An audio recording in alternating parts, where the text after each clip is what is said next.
गुरु प्यारी साध संगत जी the short inspired stories channel पर आपका बहुत बहुत स्वागत है।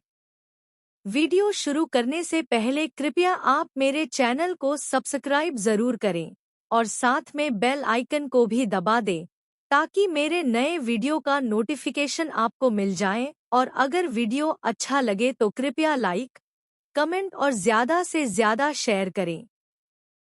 अब देर ना करते हुए आज की साखी शुरू करते हैं। गुरु प्यारी साध संगत जी। इस वीडियो में हम गुरु रामदास जी की कहानी बताएंगे, जो सिख धर्म के चौथे गुरु हैं। गुरु रामदास जी को सिख धर्म में सबसे महत्वपूर्ण आध्यात्मिक नेताओं में से एक माना जाता है और उनका जीवन बेहद रोचक है। अगर आप सिख धर्म के इतिहास में रुचि रखते हैं या इसके सबसे महत्वपूर्ण नेताओं में से एक के जीवन की कहानी में दिलचस्पी रखते हैं, तो यह वीडियो आपके लिए है। हम गुरु रामदास जी की कहानी बताएंगे, उनके साधारण आरंभ से लेकर सिख धर्म के चौथे गुरु के रूप में उनके योगदान तक। यह एक ऐसी कहानी है जिसे जानना वाकई में योग्य है। 7 साल की उम्र में अनाथ होना। गुरु रामदास जी अपने छोटे भाई बहनों और दादी की देखभाल के लिए उबले हुए चने बेचते थे। 12 साल की उम्र में वह सिखों के तीसरे गुरु श्री गुरु अमरदास जी से मिले और उनके शिष्य बन गए। उनकी सेवा से प्रभावित होकर 1574 में गुरु अमरदास जी ने उन्हें सिखों का चौथा गुरु नियुक्त किया। इस कहानी को विस्तार से जानने के लिए कृपया वीडियो देखें। लाहौर के एक छोटे से शहर चुना मंडी में एक अद्भुत बालक का जन्म हुआ, जो 7 साल की आयु में ही अनाथ हो गया, जिसका बचपन अत्यंत गरीबी में बिता। बचपन में जहां दूसरे बच्चे सारा दिन खेलकूद में लगे रहते, वहीं या बालक गली जाकर उबले चने बेचकर अपने छोटे बहन भाई और वृद्ध नानी का पेट पालता। जिस पलक में अत्यंत दुख भरा बचपन बिताया, वही पलक आगे चलकर सिखों के चौथे गुरु श्री गुरु रामदास जी कहलाए। आज उनके दर से सभी के मुंह मांगी मुरादें पूरी होती हैं और हर समय वहां गुरु का टूट लंगर चलता रहता है। आज हम आपको बताएंगे कि गुरु रामदास जी के किन गुना के कारण उन्हें गुरु गद्दी प्राप्त हुई। सिख धर्म के चौथे गुरु श्री गुरु रामदास जी का जन्म 24 सितंबर 1534 ईस्वी में पिता हरिदास जी सोढ़ी और माता दया गोड़ जी के घर में हुआ। आप जी का नाम भाई जेठा रखा गया क्योंकि आप सबसे बड़े पुत्र थे। आपका एक छोटा भाई हरदयाल और बहन रामदासी थी। आप जी देखने में बहुत सुंदर और आकर्षक व्यक्तित्व के स्वामी थे। बचपन से ही आप बड़े धार्मिक विचारों वाले थे। बहुत गरीबी होने के बावजूद भी जब किसी साधु महात्मा को मिलते तो उनको अपने घर में ले आते और भोजन कर कर बहुत खुश होते थे। परिवार बड़ा होने के कारण घर का गुजारा बहुत मुश्किल से चलता था। इसलिए आपकी नानी आपको उबले चने दिया करती, जिन्हें आप रोज बेचने जाया करते और जो कुछ पैसे मिलते रूखी सूखी खाकर अपना पेट भरते। इतिहास में दर्ज है कि गुरु अमरदास जी पास के गांव के ही निवासी थे। उसे समय उन्हें दूर गद्दी नहीं मिली थी। वे दूसरे गुरु श्री गुरु अंगद देव जी की बहुत सेवा किया करते थे। जब उन्हें भाई जेठा जी के माता पिता के देहांत के बारे में पता चला तो वे उनकी नानी के घर उन्हें सांत्वना देने आए और हर प्रकार से मदद करने की पेशकश की। यह भाई जेठा जी की गुरु अमरदास जी के साथ पहली मुलाकात थी। गुरु अंगद देव जी के हुक्म अनुसार श्री गुरु अमरदास जी ने 1546 में गोविंद बाल नगर की स्थापना की थी। भाई जेठाजी के साथ उनका मेल होता। गुरु अमरदास जी यह देखकर बहुत खुश होते कि कैसे इतनी कम उम्र में इस बच्चे ने बड़ी समझदारी से घर के सारी जिम्मेदारी संभाली हुई है। 1540 में गुरु अमरदास जी जब अपने परिवार के साथ सरका से गोंडवाल के लिए रावण हुए तब उन्होंने अपने साथ भाई जेठा जी को भी चलने के लिए कहा। भाई जेठा जी की उम्र तक करीब 12 वर्ष की थी। मैं शहर में कमाई की ज्यादा संभावना को देखते हुए उनकी नानी भी उनके साथ परिवार समेत गोविंदवाला कर बस गए। वहां रहते हुए भाई जेठा जी ने अपना काम जारी रखा। कहते हैं, जब आपके सारे चने बिक जाया करते थे तो आप गुरु अमरदास जी के द्वारा शुरू किए गए गोंडवाल के निर्माण कार्य में काफी समय सेवा किया करते थे। भाई जेठा जी की सेवा से गुरु अमरदास जी बहुत खुश थे। गोविंद बल की निर्माण कार्य को पूरा होने में करीब 6 साल लगे। दूसरे गुरु श्री गुरु अंगद देव जी के ज्योति जो सामान्य से पहले गुरु अमरदास जी को वे गुरु कड़ी सौंप गई। हर समय भाई जेठा जी श्री गुरु अमरता श्री के साथी रहा करते थे। वे उनके हर हुक्म की पालना करते और उन्होंने अपना गुजारा करने के लिए चना बेचने का काम भी जारी रखा, क्योंकि बहुत स्वाभिमानी थे।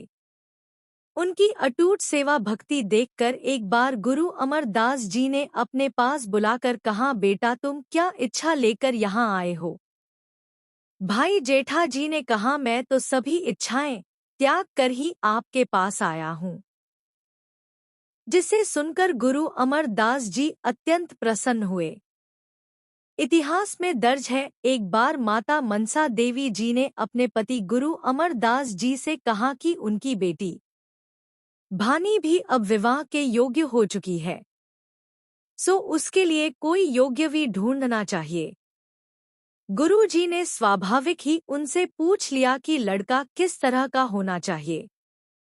तो माता जी ने कहा, बिल्कुल भाई जेठा जी जैसा। गुरु जी ने तब कहा, फिर उसे जैसा तो वही है। कहते हैं, गुरु जी ने तब भाई जेठा जी से बात की तो भाई जेठा जी हैरान रह गए। कहते हैं कि कुछ दिनों बाद जेठा जी के साथ विवाह संपन्न हुआ। बीवी भानी और भाई जेठा जी गुरु अमरदास जी से अलग होकर कहीं और नहीं रहना चाहते थे।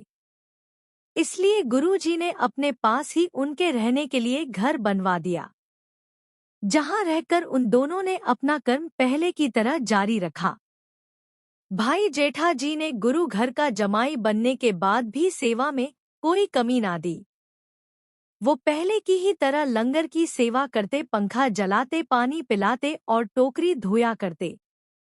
एक बार भाई जेठा जी की बिरादरी से लाहौर से कुछ लोग गोविंद बाल साहिबाए वहां आकर उन्होंने जब देखा कि भाई जेठा जी गुरु घर के जमाई होने के बावजूद मिट्टी की टोकरी हो रहे हैं, तो वह बड़े गुस्से में आकर गुरु अमरदास जी को कहने लगे, आप अपने जमाई से टोकरी धुलवाने का कम करवाते हैं। यह बात तो ना है, इससे सोडिकुल की इज्जत को दाग लगा है। लेकिन गुरु अमरदास जी ने कहा, भाई जेठा जी ने आपकी कुल को क्या दाग लगाना है? इन्होंने तो आपकी कुल का कल्याण कर देना है, आपकी कुल का नाम रोशन कर देना है। आपको इनके सर पर जो मिट्टी की टोकरी दिखाई देती है, यह मिट्टी की टोकरी नहीं है, इनके सर पर तो छत्र झूलना है। इनकी सेवा भावना तो मुझे अपने वश में कर लिया है। इसके बाद भाई जेठा जी ने अपने संबंधियों को कहा कि आप सेवा के इस रहस्य को नहीं समझ सकते। मैं उनका जमाई जरूर हूँ, लेकिन पहले मैं उनका सेवक हूँ। जो गुरु सेवा में आनंद है वह सांसारिक सुखों में नहीं प्राप्त हो सकता। अब मुझे किसी वस्तु की कामना नहीं, सरोकार नहीं। इतनी सब बातें सुनकर जेठा वहां से चले गए। इतिहास में दर्ज है कि आप जी की सेवा भक्ति को देखकर गुरु अमरदास जी ने आपको सिखों का चौथा गुरु बनाने का विचार बना लिया। परंतु कुछ सकते भाई राम जी को, जिनका गुरु अमरदास जी की बड़ी बेटी भी दानी जी के साथ विवाह हुआ था, उनको गुरु गद्दी का उत्तराधिकारी समझते थे। गुरु घर की सेवा किया करते थे। यही अनुमान लगती रहती कि भाई राम जी और भाई जेठा जी में से कौन गुरु गद्दी का उत्तराधिकारी बनेगा। लोगों की मन की शंका को दूर करने के लिए गुरु अमरदास जी ने भाई राम जी और भाई जेठा को बुलाकर कहा, मुझे दो बढ़िया चबूतरे यानी खड़े बनाकर दो, जिनके ऊपर बैठकर मैं संगत किया करूं, और यह हर प्रकार से सही होनी चाहिए। अगले दिन से ही भाई राम जी और भाई जेठा जी शाम को जाकर निरीक्षण करते और उनमें कोई गलती निकालकर उनको तोड़कर दोबारा बनाने का आदेश देते। यह क्रम कई दिनों तक चलता रहा। 8वें दिन जब उन दोनों ने फिर से चबूतरे बनाए, तब गुरु अमरदास जी भाई राम जी के पास गए और उनके बनाए हुए चबूतरे को देखकर कहने लगे, यह मेरी इच्छा अनुसार नहीं बनाया गया, इसे फिर से बनाओ। परंतु भाई राम जी ने दोबारा बनाने से माना कर दिया और वहां से चले गए। गुरु जी तब भाई जेठा जी के पास गए और उनके बनाए चबूतरे को देखकर कहा, यह ठीक नहीं बनाया गया। भाई जेठा जी की इतनी विनम्रता से भरी बात सुनकर गुरुजी बहुत खुश हुए। उन्होंने उसी समय बाबा बुधा जी को आदेश दिया कि भाई जेठा जी को स्नान करवाकर सुंदर कपड़े पहनाए जाए।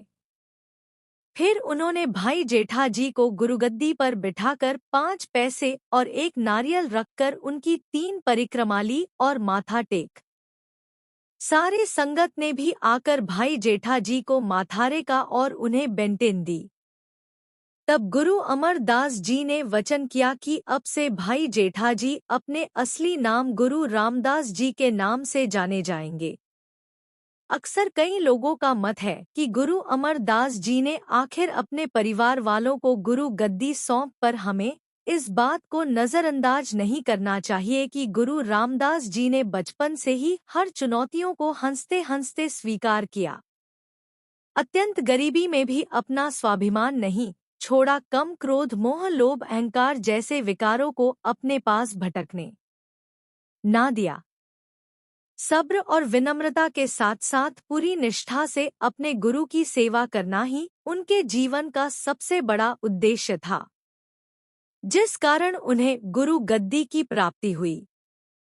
गुरु अमरदास जी अगर चाहते तो अपने बेटों बाबा मोहरी जी और बाबा मोहन जी को भी सौंप सकते थे, लेकिन गुरु नानक देव जी की गद्दी का वारिस बनने के लिए सभी प्रकार के गुण केवल गुरु रामदास जी में ही थे।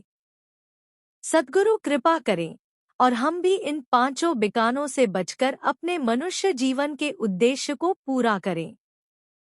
अगर आपको यह वीडियो अच्छी लगी तो इस चैनल को सब्सक्राइब, लाइक और शेयर करना ना भूलें। वाहेगुरु जी का खालसा, वाहेगुरु जी की फतेह।